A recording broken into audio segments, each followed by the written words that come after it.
Recently, someone I respect a lot asked me on LinkedIn, how on earth did you manage to retire at 33? Now, this is a question I get asked a lot. Obviously, my story is unique and quite extreme in many aspects. And so people are wondering, like, how is that even possible? Was he rich? What, did he get a massive inheritance? Did he start some crazy tech company that got sold for millions? Like, how did you do it, right? And I'm I'm a regular guy. Initially I'm a regular guy. None of the things that I just mentioned there that people are wondering happened to me. It's just super simple. And so I think it's important that I share my story because yes, there are some very unique aspects to it, but none of it is completely insane, like so incredible that no one else can do it, right? That's not at all the case. So it's important for me to share this. In this episode, here's what you're going to learn. I will talk about how I grew up in a very simple average middle class family in Belgium with absolutely no knowledge around money or investing, right? I also speak about how it's actually because I got into debt and made massive mistakes with my money early on that I got on this path to financial independence. I will also talk about how I was forced to learn about investing on my own. And I'm going to share how you too can learn about index investing. I will speak about the key elements that allowed me to leave my job at 33 and never have to work for money again if I don't want to.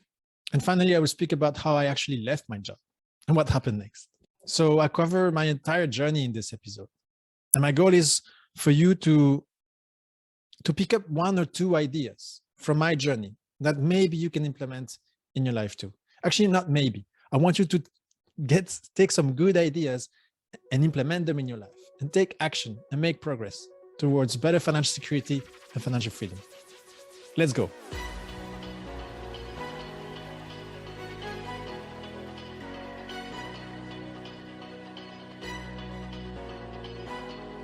My name is Sebastian Aguilar, and welcome back to the show. Today we're going to talk about, I am going to talk about my personal story. So this is something that I feel I have to provide because I get asked a lot, and I think I want to have one episode where I explain simply my journey so I can point people towards that. Not necessarily as an example or a goal that others should pursue or try to emulate, because I am conscious that my personal story is extreme. It's very unique. It's the combination of many different things that made it possible for me to get there at 33. Now, don't get me wrong. There's a lot of people who managed to reach financial independence earlier than me. But for the vast majority, it's impossible. Well, no, it's really not necessarily impossible, but it's hard. And in some cases impossible, for example, if you're starting after 33, of course. But so what I want to say is, don't take my personal story as an example or a goal. I just want this to be a bit of inspiration, but also an explanation, just to clarify certain things that maybe people are wondering about me and my journey. And also, I want to make sure you don't look at my story of what I'm going to explain in this episode and think about it as, oh, of course he managed to do that because this and that, or, oh, well, look at that. Of course, for me, it's not possible because for me, it's like this and like this and like that. I don't think that's the right approach, but I see that a lot when I share, what I've been able to do so far with other people. I think that what I really like is if you could listen to this or watch this, whether you're listening to podcasts or watching this on YouTube, and think about it in the ways that maybe some ideas can help you make progress in your life. And ask yourself the question, okay, so this is how it went for him. And this is only one path, right? There's many other ways of doing this. But based on my experience or based on what you hear, ask yourself, okay, so how can I use what he shared to make progress in my life, to make some improvements, to maybe to be able to make progress. One step at a time, one tiny change at a time. That's how we make progress.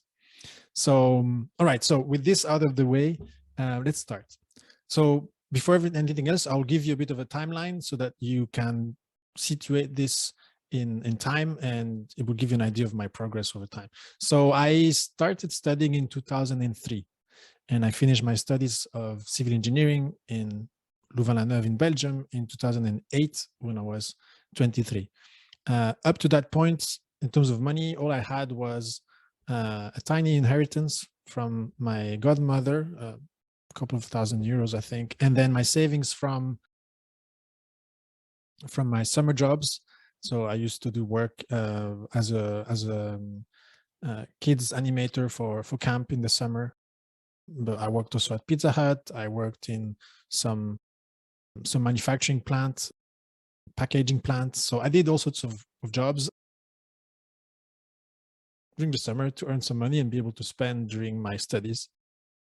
And then I worked for almost a year in 2008, 2009, and I saved some money there. And then all of that, I spent it to finance my second master's in the UK, where I went to study sustainable energy technologies because I wanted to move away from construction and into energy and climate change.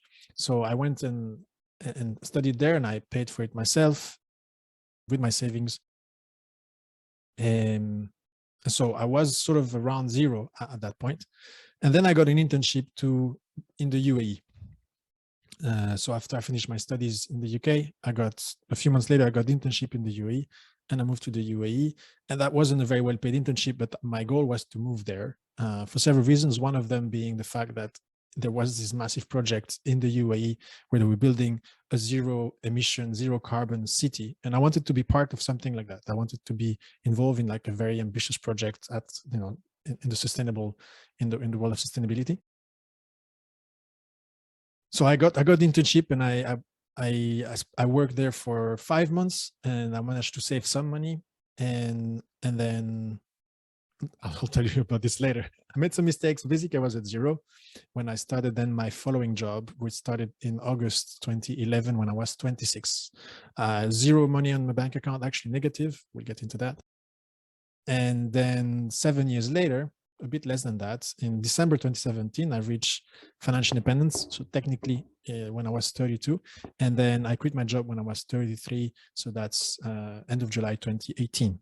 Right. So this is a general timeline that like this you can sort of situate, maybe not the date is maybe not the most important, but maybe my age can help you position this somewhere. Anyway, but really like the biggest thing is at 33, I stopped working and I never have to work for money again. And to me, this is the best life hack ever, basically, because I've been able to reclaim 32 years of my time.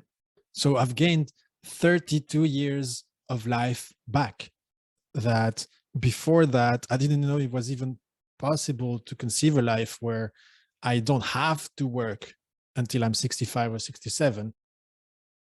So these are like years and time, like a freedom time where I can choose to do what I want without money being the main factor that I didn't have before, right? So it's really, it's an insane like change in how my life is structured, right? From being sort of a feeling like I have to go to work and earn money to pay for my bills, from not having to do that. That is just an insane transformation. And it takes time to sink it, to really to acknowledge it and to feel the power that means, or the impact it can have on someone's life. I think it's hard to imagine before we get there, but as you get closer, when you do, you can feel the potential even more. Maybe my story will help you visualize this a bit. I didn't plan on speaking about my life after financial independence today. That might be for an upcoming episode, but I'm certainly going to share my journey so that you see how I got there. So yes, I got 32 more years of life that didn't exist in my conception of life before. 32 additional years of life to be present for my family. 32 more years of life to be able to learn, explore, think, and plan things differently than if I had to work. 32 more years of life to be there for the people I love, my kids, my wife, my parents, my friends, my siblings. 32 more years of life to be able to think about how I can contribute to society and have a positive impact. Because in the end,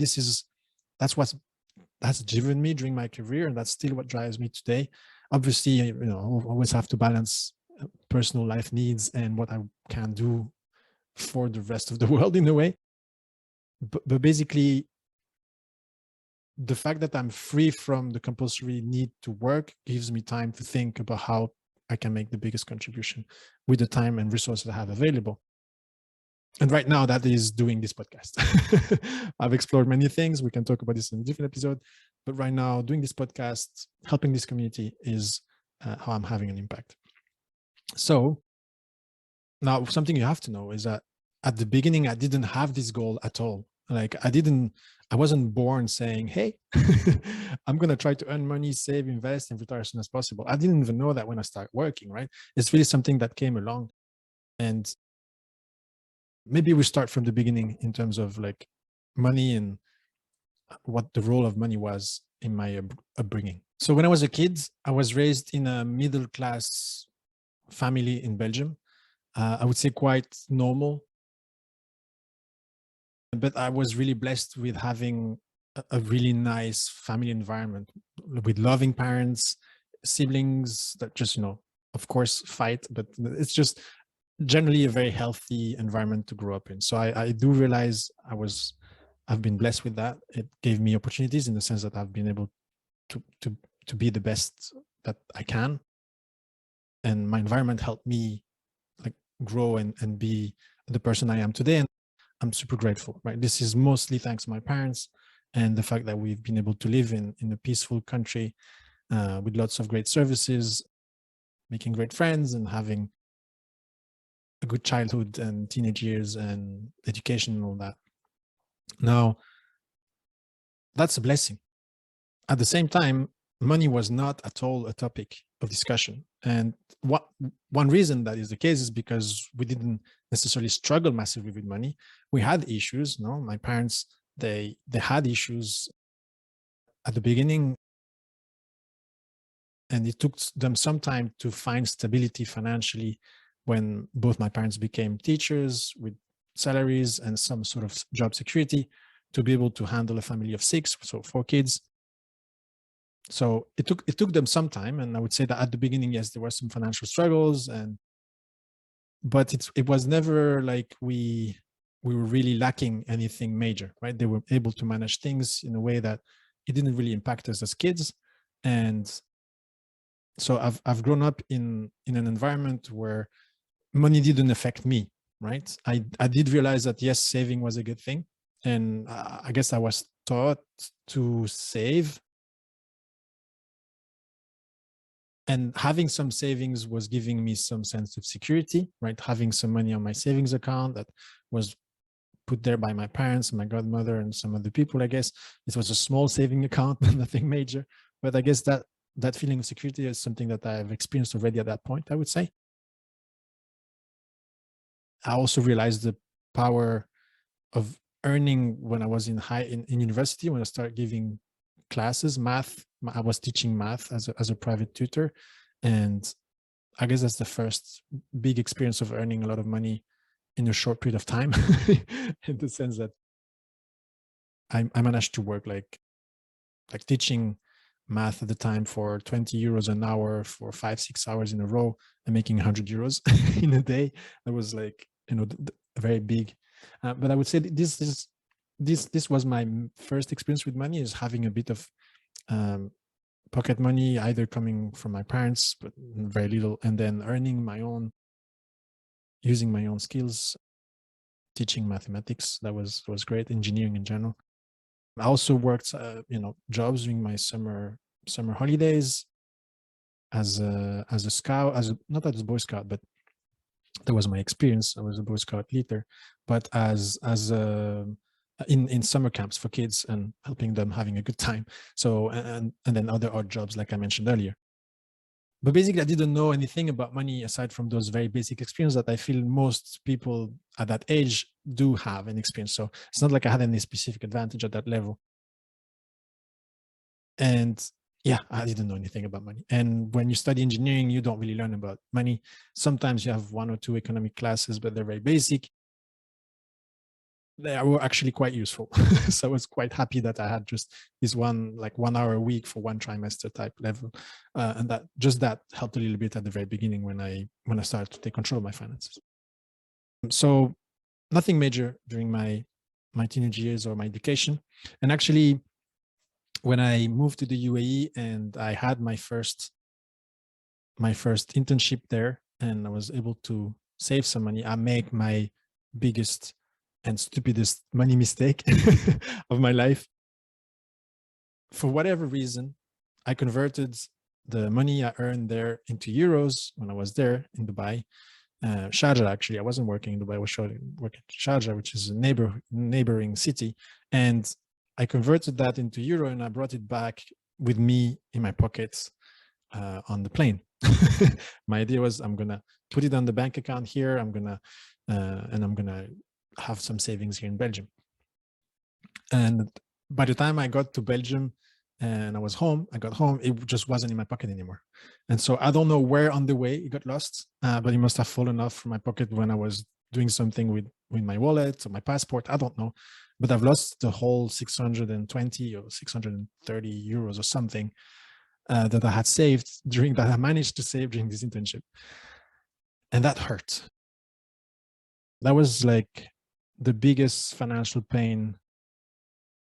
Although the amount was, it's not a big amount in today's terms, but back then that was all my savings. And it was all as I had left. And it was what I was planning on, using. I had to use some of that to survive for a few months until my next job was actually going to start. So that was like a proper financial pain. I did feel another main pain, like a big pain around personal finances a bit later, but that one was the first one. And it put me in a situation where I was basically broke. I had no more savings. I couldn't pay for accommodation. So I arranged to sleep at a friend's place in exchange for helping him with shopping and cooking. And I had to borrow money from my little brother. Like, obviously I was an expat, so there was no social security or any other services to support me. I had to find my own ways. And so I had to go back to my little brother and say, hey, can you lend me some money just so that I can bridge the gap between now and when I get paid at the end of the month of my first job. So there was like, a month, again, another month later. And so that was a bit of a humbling experience, having to go back to my brother because, I was the big brother that made it as, engineer, this and that, traveling the world, going to work in Dubai, supposedly, good paid job and all this. Not really, not at first. And I had to go back and be like, hey, do you mind? Like, and I'll pay you back as soon as I get paid as soon as I have the money from my job. But yeah, that was kind of a humbling time, and also a realization that money was super important, right? So that's when I basically put all the numbers I had of my personal finances in a spreadsheet and try to figure out how much am I spending, because I need to borrow enough to be able to cover my expenses, and then how much I'm going to earn and how much am I going to have left at the end of the first month after having spent whatever, so that I can then pay back my brother, right? So yeah, I'm an engineer, so I guess spreadsheets is something I'm using for work. I just started applying my professional skill set, so just some of my number crunching skills, very simple ones, right? Most people can figure this out, but I use that for my personal life, which is something I had not really done before. And so that's how I managed to pay back my brother, and that's how I had my first little budget spreadsheet, right?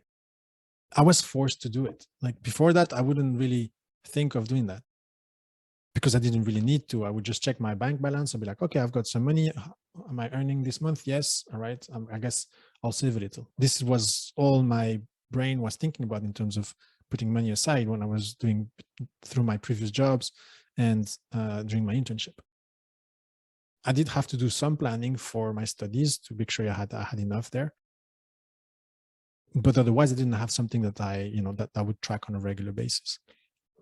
So that's how it all started, really. Like I was forced. And it was very simple, right? A simple spreadsheet, something you can replicate. So basically, it's one line per month, right? So first month for me was August 2011, and then the next month in September 2011, I updated all the numbers, and I saw then simply the progress, right? So that's something you can do and replicate, and that's how I started. Super simple. And then I realized something else. I didn't have any pension. So once I started tracking and I was putting money aside and my job was going okay, I realized that I didn't have any social security, so no unemployment payments when I was between jobs, and then no pension. So I had to find a way to prepare for my. And the Belgian system provided options for expats, which I started doing a little bit, but quickly I realized it was not very good. The returns, the expected pension for the amount of contribution was not an interesting deal, and it got even worse later. So at some point I stopped. In the meantime, I did a lot of research to see how expats were preparing for their pensions, right? And that's when I did my second biggest mistake. The second time it really hurt me. I didn't realize at first, but it really hurt me and totally cost me 12,000 euros. So the first mistake was like really silly, stupid stuff, 620, 630 euros at the time, which was everything I owned. And the second one was 12,000 euros a few years later. And that came because I was looking for advice on how to prepare for my pension. And, I see myself as a responsible person, and I did the responsible thing, which is, hey, I'm going to plan for my future, which most people my age around me there weren't really thinking about, because it was, party, cars, and everything else that comes with expat life and some money. But I did my research. I spoke to a bunch of financial advisors, to bankers, to my HR, and I asked for how do we do this? And the advice was always the same: get a long-term savings plan. So I ended up going for that. Actually, it's a bit similar here in Belgium, right? Here in Belgium, when you think about your pension, you do all the things for the pension. So you go through the system, you go pillar 1, 2, 3, you look at the different options, you speak to your banker, and then you go with what's recommended. And most of the time, what's offered in pillar 2 and 3 will be products that are designed and managed by those financial institutions that make money out of that. And when you get recommendations by specific people, typically you don't pay for their advice directly by the hour. They get paid from the commission they make by selling you the product, which means that they are incentivized to sell you what makes them the most money. And this is basically a similar system there, just over there, there's just much less regulations, especially in terms of what fees they can charge. And so the fees were extremely high and everything was hidden. So there's no transparency. It's very hard to figure out how much we're actually paying in fees. Took me a while. I figured it out. It hurts. So I did a lot of research, and then I realized that what I had signed up for was a very expensive unit-linked insurance plan, right?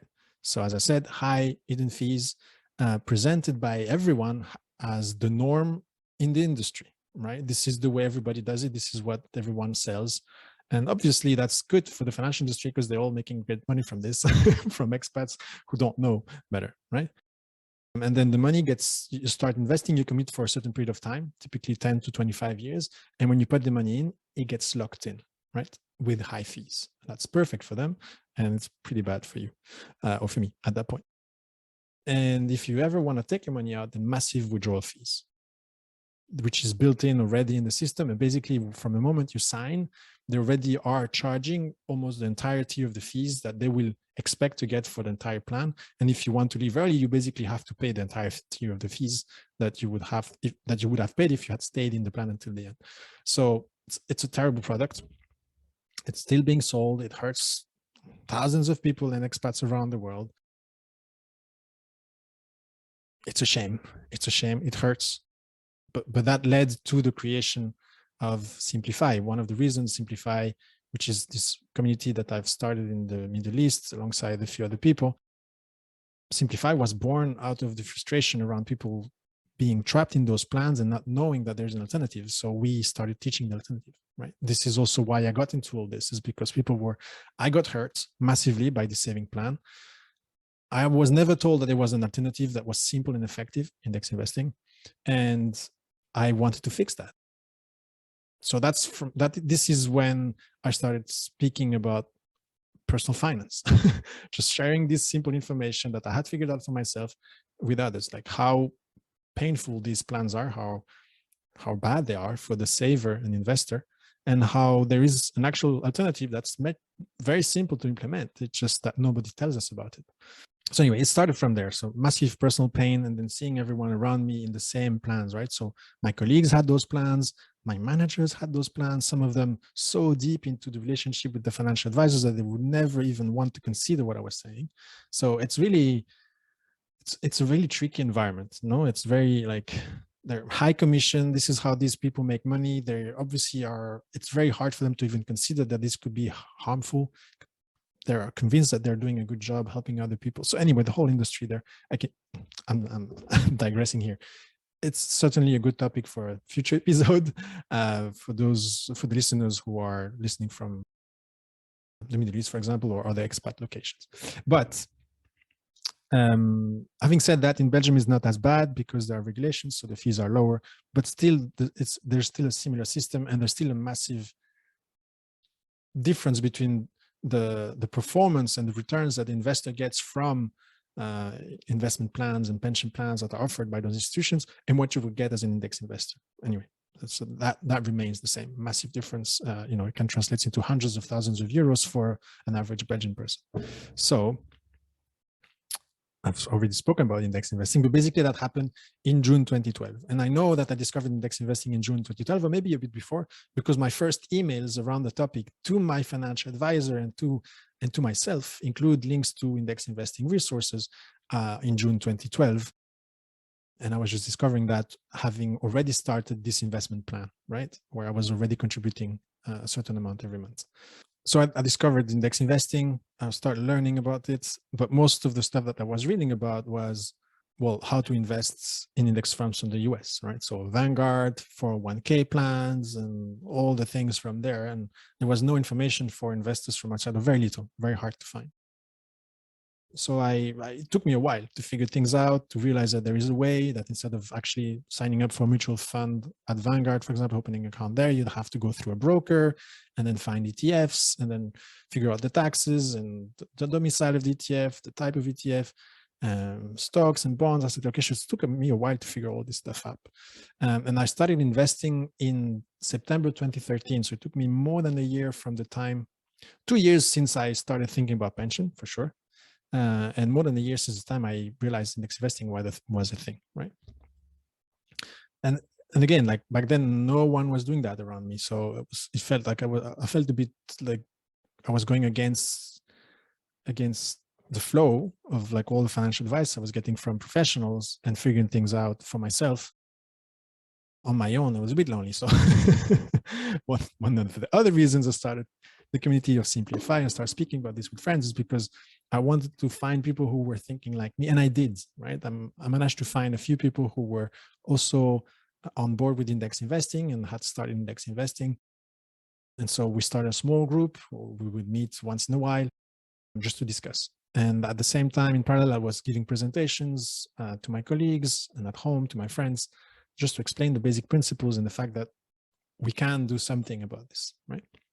Coming back to this savings plan, despite learning about index investing, as I learned about index investing, I realized how bad this saving plan was, because now I could compare with something that was kind of a benchmark, right?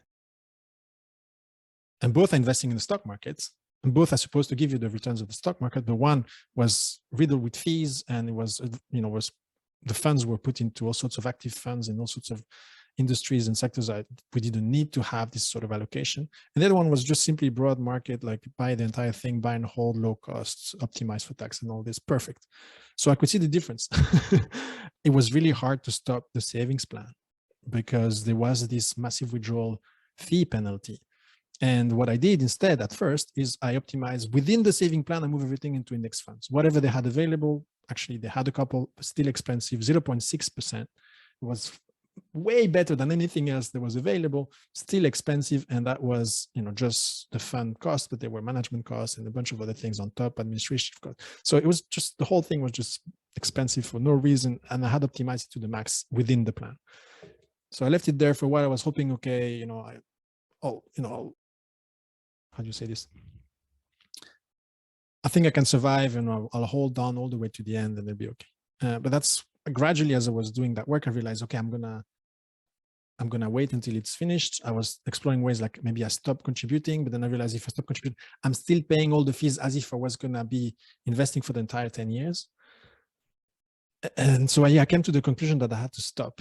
So stop and close the plan and take the hit, right? Take the loss. And I did that. And I lost 12,000 euros. That was 25% of my investments. Very painful, right? But it was also a game changer because I freed myself from this thing. I found a way to start investing on my own. So I did start in September 2013. And that was life-changing. A complete game changer. All of a sudden, I was in control of my finances. I understood how simple personal finance works, how the stock market can help me. I started doing some little forecast of what that could look like. And I was trying to save for my retirement, right? Back then, I wasn't saying, hey, I'm going to quit working at 33. I had no idea. I had no clue about that stuff. I was like, yeah, okay. Early retirement is a thing that some people do, but for me, no way. I was just trying to save for when I'm 65. So I was looking at how much I need to invest so I have enough when I've reached 65 years old. And I was like, oh, I want to have 2,000-3,000 euro per month, from 65 until like 95 or something. That was my initial plan. And then as I was saving and investing, and I was saving a bit more, first I started spending that money. So, I bought a nice car and I moved to a nice studio and all of that. But then I realized, hey, wait a minute. If I save a bit more and invest a bit more, I can retire earlier. That's around the time I discovered financial independence. Now I could retire earlier, and all right, so maybe I'll aim for 60. And then I was improving a few things. Oh, now maybe I can make it for 55, and then 50, right? So gradually, it wasn't like every time I thought about it, it would improve by 5 years. But 6 months later, I would look at it and do the number, project, and be like, so if I earn a bit more, I can actually make it at 45. And 45 was my plan for a while, until things started even getting better and better. And so gradually it went from 25 into 40 into 38 to 35. And then at 31, I was like, oh my God, I can do it probably before I'm 35. And we managed by 33, right? So it's really, but there's been a bunch of things that helped me get there, right? So let's talk about that. At work, I was simply driven by impact. I just, when I got my last job with the NVGL, I was just keen on working on large scale energy efficiency projects that would basically reduce carbon emissions, in the entire country or the region. That's what I was going for. That's what I was asking my employer to give me as projects. And that's what they wanted me to do. So it was a really good match. But I was really driven by like how I could make a real big difference at that level. And so from the get-go, I was hired as a consultant, and I was put on one of the biggest projects in the region in Saudi Arabia for the government, massive study on energy and water conservation. And I ended up leading that thing for 5 years, right? And it became like there was phase 1, phase 2, we expanded, we took water. It's like, but it's what I'm going is my focus to have an impact led me to be in the position at work where I was delivering so much value and I was in such high demand by the clients, by the colleagues, by the team, that my value rose up massively. And I got rewarded for it, right? So my value, because I was delivering value, right? I was able to handle the toughest clients that most other consultants wouldn't be able to deal with. I was managing the biggest team in the region, 20 plus engineers and consultants, the biggest budget in the biggest country, the biggest new markets that we had ever seen, like in that region, right? Middle East. And so, yeah, with that came promotions and raises, and basically one per year. So a lot of my story is also tied to the fact that at work, like, to put it simply, I was super effective, right? I was just providing massive value, and I was really focused on how can I make the biggest impact, right? Both for the company, the clients, and just generally. And that led to that, right? So it was I was rewarded for that. And I think if you're in the right sector, that's something that's possible. In the other sectors, that's not the case. But in this sector, it was the case. So in a sense, it's a coincidence. I was lucky that was the case. I was in the right place, in the right market, with the right team, honestly, the right manager. Like that made a massive difference. Someone who could trust me. I was young, right? I was 20 something. And I was given some of the biggest projects in the region, both for the sales side, but also for the management of it.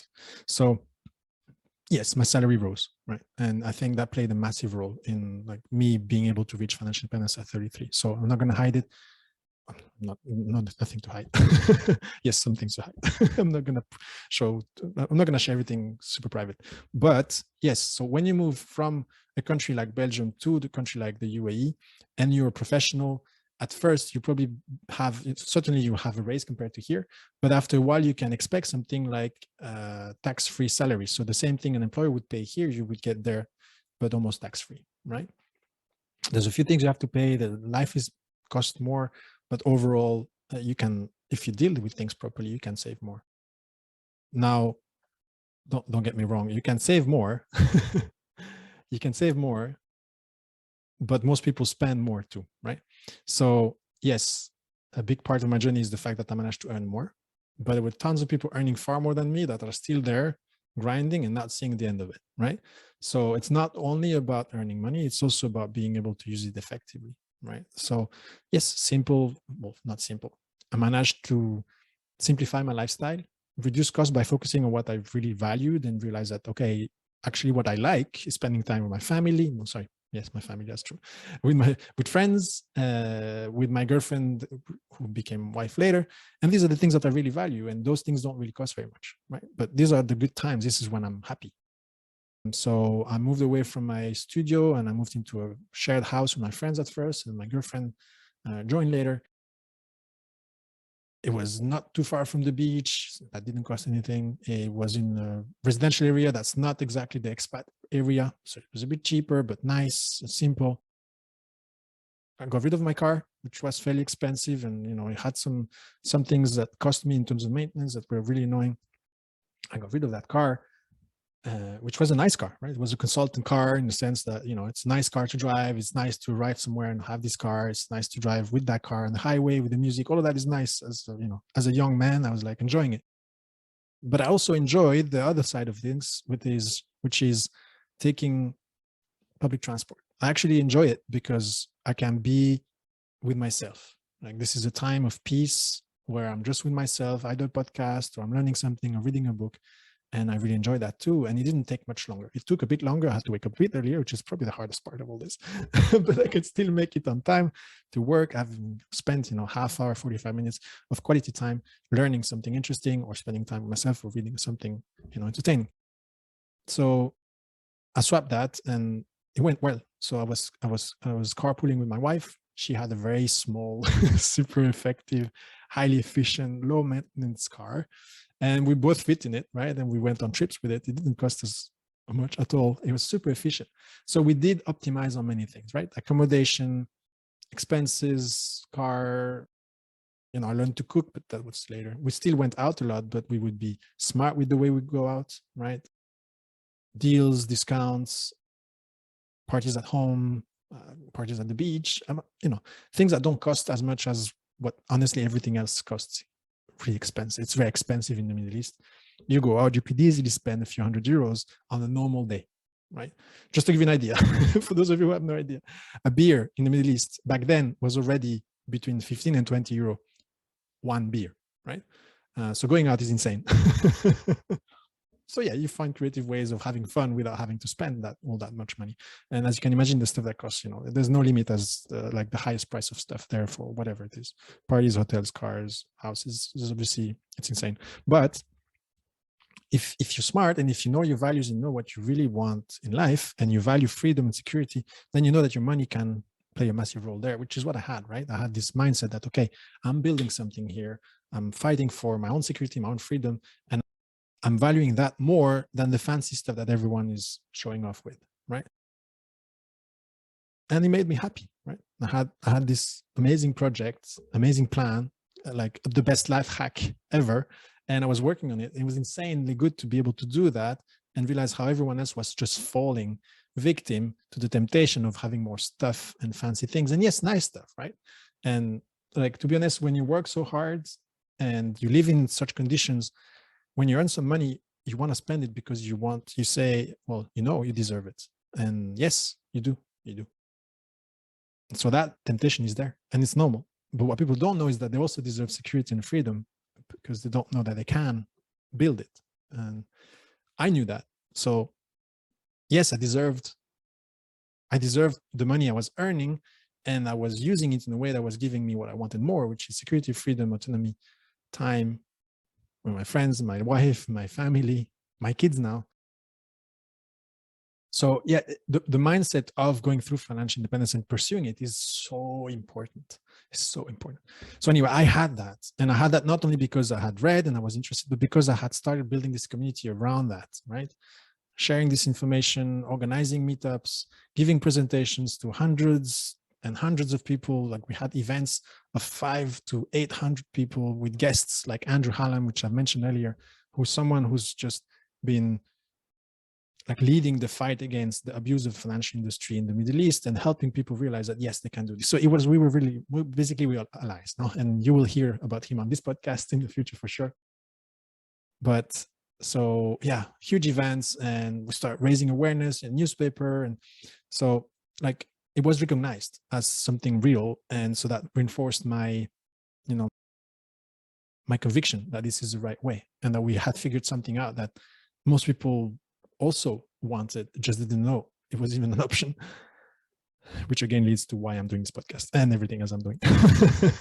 But yeah, so the reason I got to where I am is a combination of those things: increased earnings through maximizing value and impact, managing expenses, having the mindset to know that we're working towards something amazing. And yeah, these are a big part of that.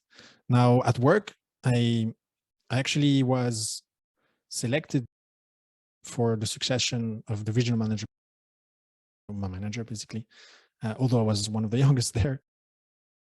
And so I was told that they were going to train me to bring me to that position so that I can take over if anything happens, or whenever he leaves, or if he gets promoted and all that. And then so they started relying more and more on me and my ability to be there and lead and organize and support the management and do all of that. And I felt like I couldn't let them build things too much on me, right? So I told them a year in advance that I was planning on leaving. I wasn't sure exactly of the exact date, but I was saying, hey, I will stop working in a year or so. And they heard me, I think, they heard me, yeah. But it's funny because I was so comfortable and confident in my plan and in my ability to be employed, even though I was planning on leaving, that I just went and told them, and they thanked me for it later, because yes, they adjusted a few of their plans. They thought of different ways of dealing with things, and so that worked quite well. Okay, I'm back. For those of you on YouTube, you must be wondering, like, why did you just go and change? No, actually, I didn't change. I was recording this episode, and then my laptop battery died, and I didn't have my charger here, and I wasn't able to come back and continue recording. So now we are 4 days later. So yes, I'm dressed differently, probably have a bit of a longer beard, but whatever. Those of you on the podcast, you'll be wondering, what's going on. But basically, that's what's going on. You don't see the difference, but it's a different day, and I'm continuing the recording of the same episode, and I hope that's okay with you. All right, so yeah, as I was saying, I'm just learning about this podcasting thing, and this is a very rookie mistake, and it's done. I think I'm not going to make it anymore. All right, so where was I? Yes, I was saying that at work, I had informed my employer that I was going to leave about a year later or something like this, but I was planning on leaving at some point, and so they were planning things a bit differently around that, and they were fairly grateful for that. And something that's quite interesting is that I still got a raise despite everyone knowing I was leaving. I got a raise, and so in the last few months of my career, I was making even more money. And so yeah, I mean, it was just bonus for me, and I think it was just a way for my employer to thank me. And something that's quite interesting regarding raises, by the way, that I find funny, is because I've lived that, and maybe you are going through that as well, now that you are part of the FIRE movement, now that you're building financial independence. especially if you're planning on leaving your job. Like typically raises are provided to thank someone for their work. In some cases, they're provided to keep someone in the company, right? As an employee. I think that's what drove a few of the raises I got is they didn't want me to go somewhere else. And so it would be harder for me to find something that's competitive somewhere else, basically. But what was interesting is that they were giving me raises for me to stay. And in my head, every time I was getting a raise, I was basically getting closer to financial independence because I was earning more, and most of whatever I was getting extra, I would save and invest. And so I would hit normally my financial independence target earlier. And so every time they were giving me money, in my head, I'd be telling myself, "Hi, so you're giving me so that I can stay longer. I will stay longer. I wouldn't move away." But actually, every time you give me a raise, it enables me to leave earlier. So it was kind of a funny little thing that was, yeah.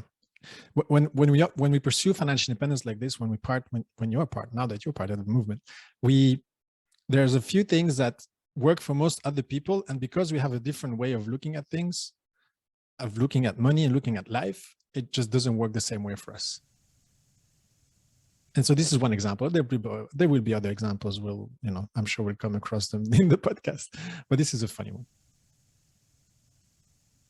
So I left. I gave my resignation letter on the 1st of May 2018, which was my birthday. So it was sort of a self-birthday gift. The very best self-birthday gift I have ever given myself is the ability to quit and then to say goodbye and to have the option to basically either work or not work. And I decided not to for a while, for sure.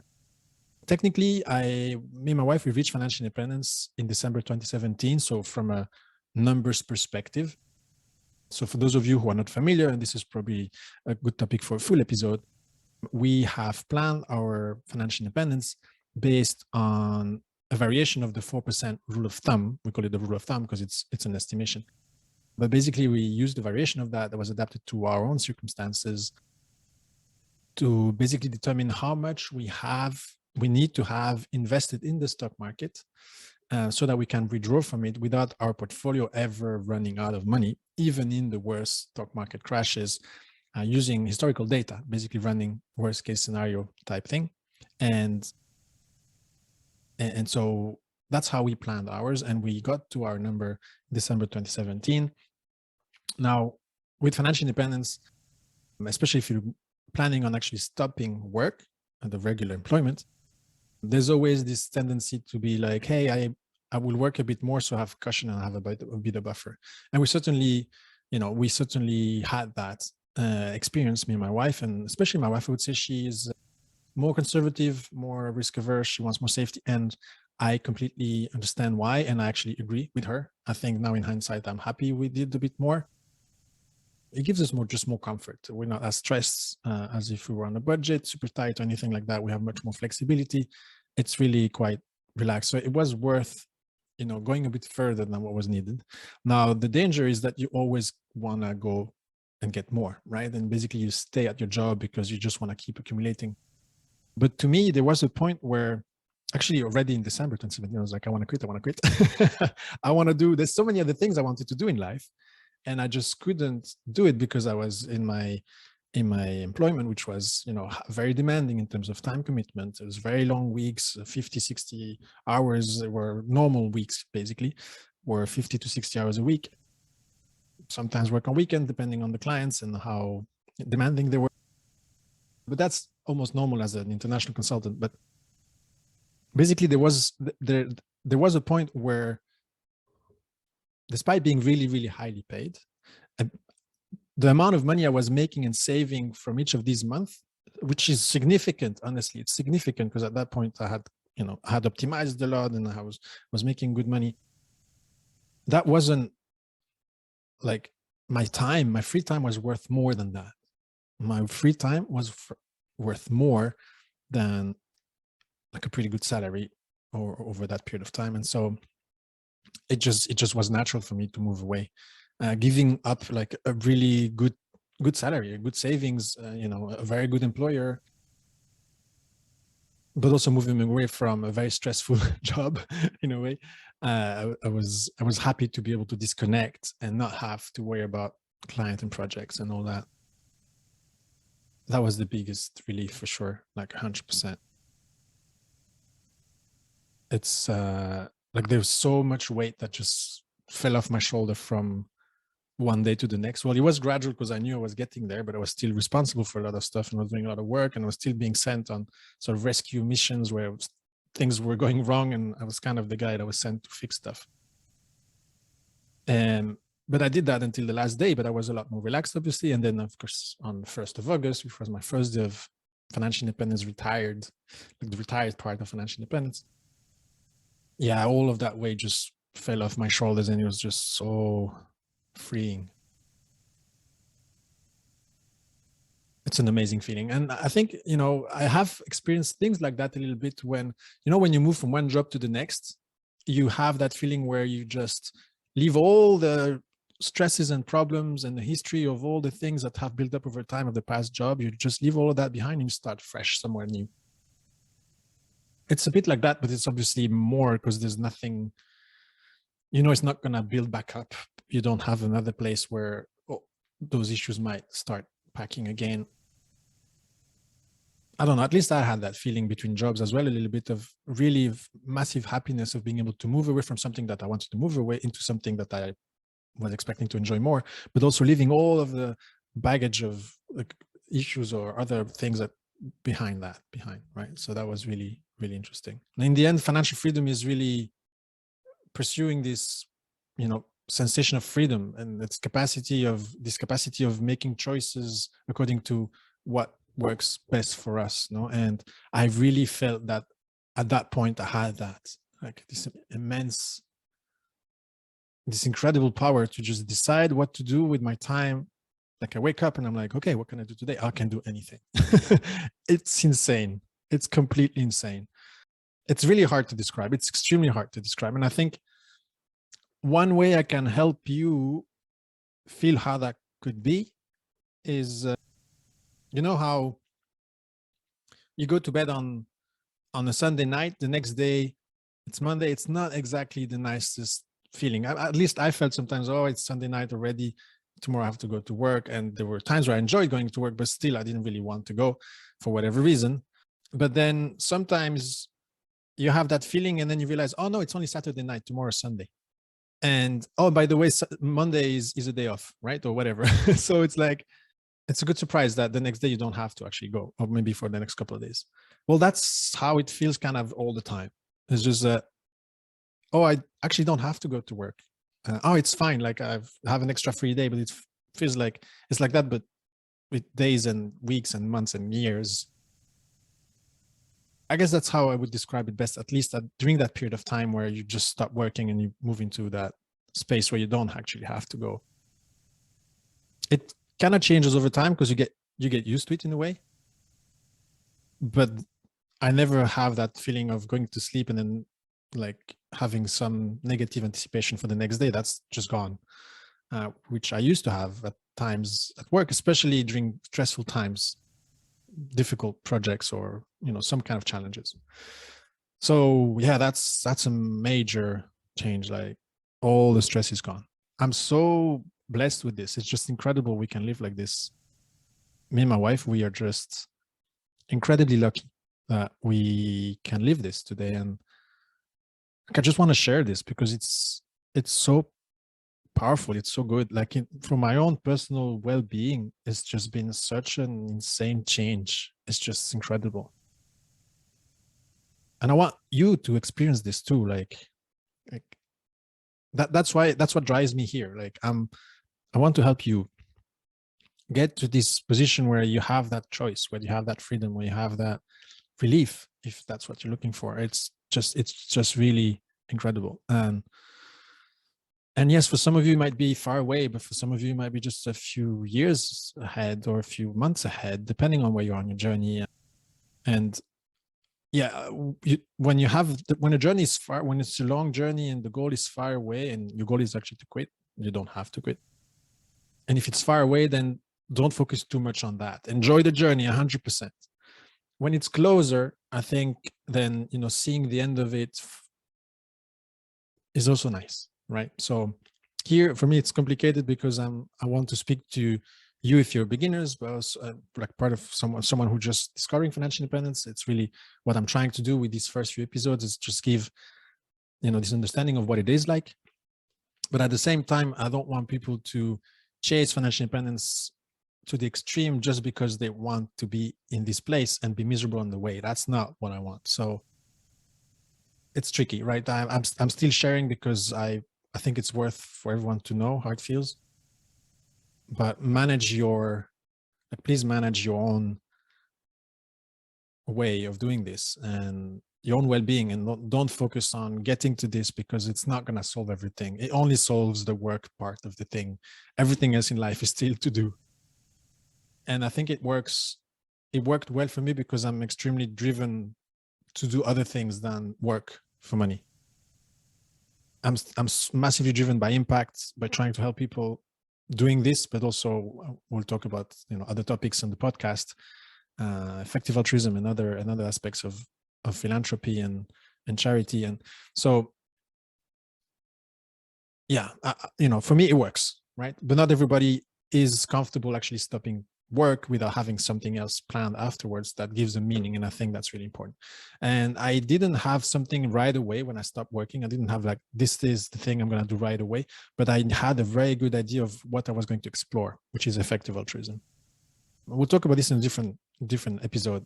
What happened basically after I quit, how I live my life. I'll tell you more about this feeling of freedom if you want, but also my quest for meaning and purpose and impact, and how I ended up where I am today doing this, which was not my first choice.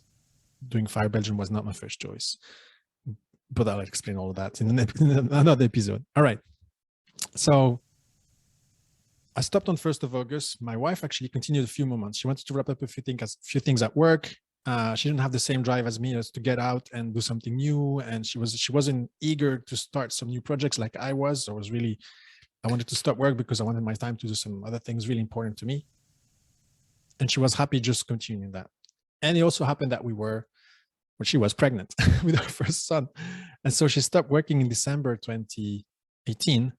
And 3 months later, our first son was born. So it was perfect timing for us as parents to be able to, being there for the pregnancy, but also for the birth, 100%, and then a few first weeks, a few first months, a few first years with our kids. And that's been the core focus of our lives since our first son was born. And we have a second son that came 2 years later. And they're amazing little boys, and we just love spending time with them, and we are there for them every step of the way. Every time something new, something difficult, or something exciting happens, we are there, and we share these moments, unique moments with them. And so once again, as I said, we're so blessed about this. Like, we're so incredibly lucky that all of this has come together for us to be able to live like this. And I'm saying we're blessed because yes, we've worked hard. We've been smart with a bunch of things, and we've thought through stuff in advance that most people don't think about. We've done research and explored areas that most people don't even dare going and try. So yes, we've done a lot of work, but there's also a bunch of things that have happened to us that allowed us to be in that position, and that have put us on this path, right? And so, I recognize that it's a lot of good things that have happened to me during my childhood, my teenage years, my studies. It's coming from my parents, my environment, my employers, my co-workers. It's all of these good influences that have enabled me to be where I am today, right? So yeah, I'm thankful, right? I'm thankful, and I by no means believe that this is all thanks to my hard work only and me being super smart. That's not the case. That's not how it works. It's really a lot of things that have played a role in this, a lot of coincidences, a lot of good things happening, right? Positive nudges, I would say, and external factors that have simply influenced our lives in this direction and allowed us to do this. And I do realize that's not the case for everybody. So I'm certainly not saying because we've done it everybody can do it. That's not how it works. To me, it's like the key is we've been able to do to do the best we could in the situation we were in. And I think everyone tries to do that. And all that's missing sometimes is that bit of information, that little extra idea, this new path that people can explore. And this is what this is, right? For you, like, I'm hoping this will help you realize that there is another way, different from the regular blueprint of getting your studies done, finding a job, buying a car, renting, moving, buying your first house, getting married, getting a dog, upgrading the car, getting a kids, upgrading the house, like taking more debt, more mortgages to get the bigger house because whatever, and work all the way until 65, 67 and 70, and sort of like, that is not the only path, right? This is what I'm trying to share here. And there are ways to do this in a better way. That's what I believe. And I believe everyone can make a little difference in their own personal situation. So that's kind of the message for today. I hope you've enjoyed this episode. I will keep speaking about, my personal journey, and we will do probably one episode on, how I lived after I quit, like what's happened since. We could do an episode on the actual numbers. I've mentioned the 4% rule of thumb here, but we will probably dig into that a bit more in the future episode. Also, how it applies to me. I'm not going to share my personal numbers. All of that is private. But certainly what you need to know from this story here, from the number perspective probably, is that I've been able to earn well, right? Being abroad, expats, over-delivering, being promoted and getting raises on a regular basis, while keeping a good control of my expenses and focusing on what matters. The simple things in life don't cost much money, and like figuring this out, being able to do things differently, right? So selling my car and becoming someone that gets to work carpooling or with public transport was a strange thing with my peers. Everybody had their consultant cars, right? But it was such a massive difference. Everybody had their nice little apartments, and we were sharing a house with friends, and we were super happy doing that differently because it brought us so much value, not only from a social perspective, but also because you're working on something so much bigger, and buying security and freedom. And so these are some of the aspects that really played a big role.